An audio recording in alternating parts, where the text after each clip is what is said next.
that company is not accountable to the citizens. You are, and the other elected officials are.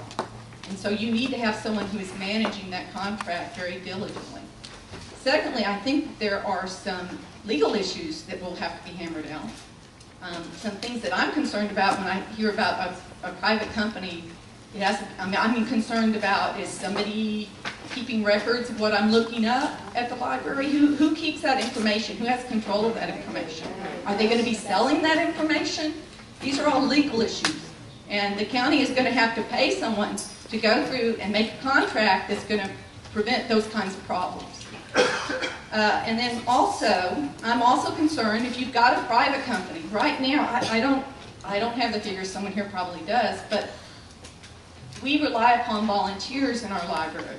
All libraries do. I don't mind volunteering for the city. I don't mind volunteering for the county library. But I don't do volunteer work for private companies. Private companies work for profit. And